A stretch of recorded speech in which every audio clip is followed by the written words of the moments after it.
Welcome back to the driveway.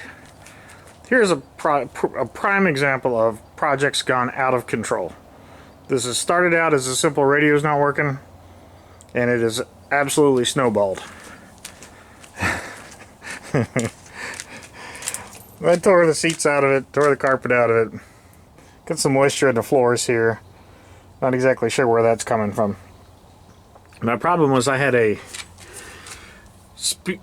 amplifier where the head unit was not working at all, and I bought another cheap head unit to put in there, and it did the same thing as the other one that I thought was broken.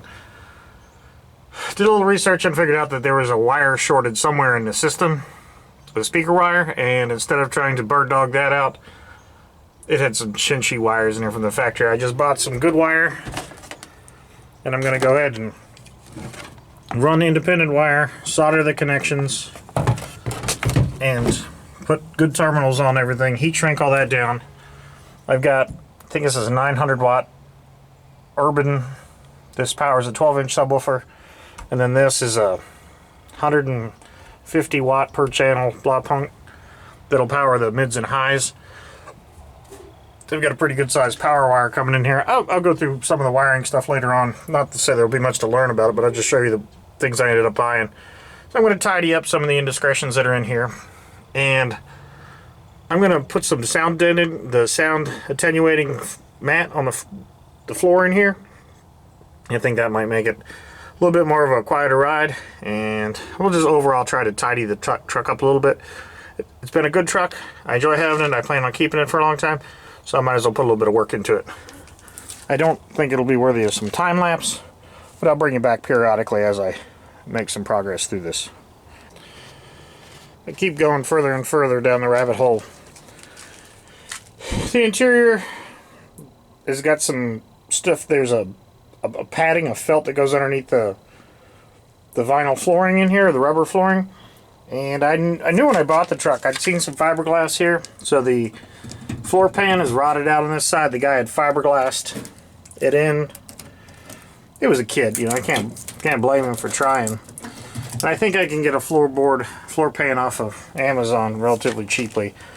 And I'll have to cut back to good metal, and then I'll pop rivet it in there or do something like that. I'm not sure. So I did one little test, cleaned up one spot and put this Dynamat, the Sillless butyl stuff down, just to see how it works. I've got to prep the rest of the floor and cut the rest of this out of there. I'm still waiting on the floor pan, so I don't want to get too far ahead of myself.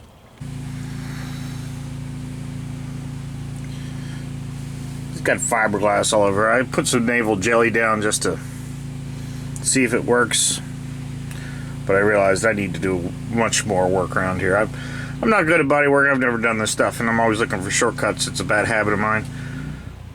But anyway, I'm gonna get in there and chip this stuff out and cut out as much of the rotten stuff as I can find.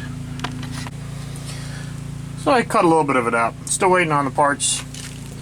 The problem I have now is the seat belt bolt. It's completely rotted out of there. That's gonna be a nightmare. Alright, well, I got my floor panels in. Sorry, I didn't get some of the plasma cutting. The panel was quite large and wrapped up the other side. I plasma cut it off and managed to align it with these seams.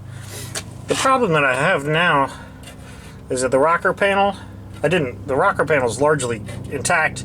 However, this middle ground here is missing, so I need to find some way to reconcile that. So I'm slowly stitching in the top of this with some horrible welds, and then I'll let the bottom lift up and I'll paint this with a bunch of Rust-Oleum or whatever, and then keep working my way around. That is not pretty, but that should do. Now I'm going to let this dry for a day, and I'll come back and start fitting the rest of the panels on here tightly. I'll sand the bottom down and try to get everything cleaned and ready to put the mat down.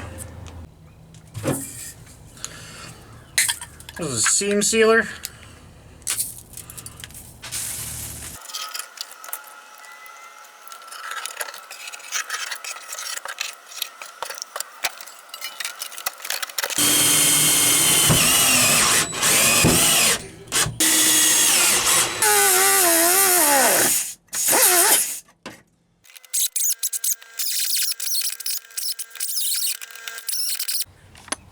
Kind of hard to see in there, but I broke the seatbelt mount off.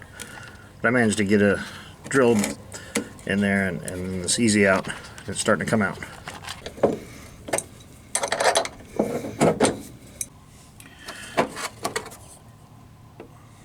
I'm surprised I was able to get that out of there.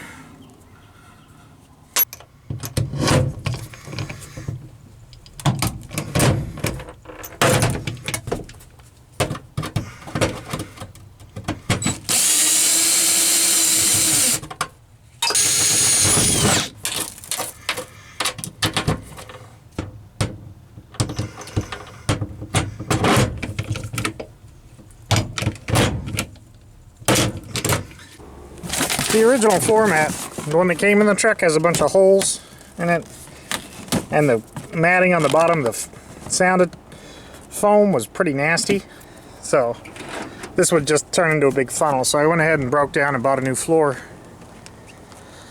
I think it was $150 for this plus shipping, so I got about $200 in the floor. I'm going to let it sit out and relax in the sun for a little bit.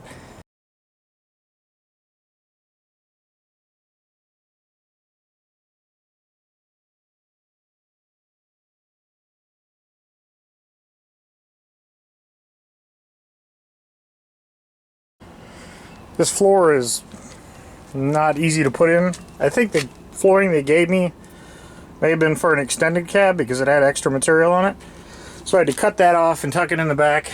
And now I'm playing whack-a-mole, trying to push one side down, another bubble pops up, and I can't pull it tight because then it comes out of the contortions. And well, the never-ending project is done enough for this video. The floor is not sitting in there right. I'm not going to put what I bought in here. I'm just saying that the molded floors are difficult to put in. It's probably user error. Who knows? Somebody who knew what they're doing probably could have done a good job with it. But I'm hoping that the heat will let it settle down a little bit and conform over time. I'm also missing the running boards. I'm going to have to make those at some point. The dash is cracked. The truck needs a lot of work. But what I didn't want to do was have water just shooting through the floorboards anymore. And that padding that was underneath it was really nasty. So the truck is a little cleaner. It's just a work truck, and I wanted to bring you along for the ride while I did it. So thanks for watching. Hope you're having a good night.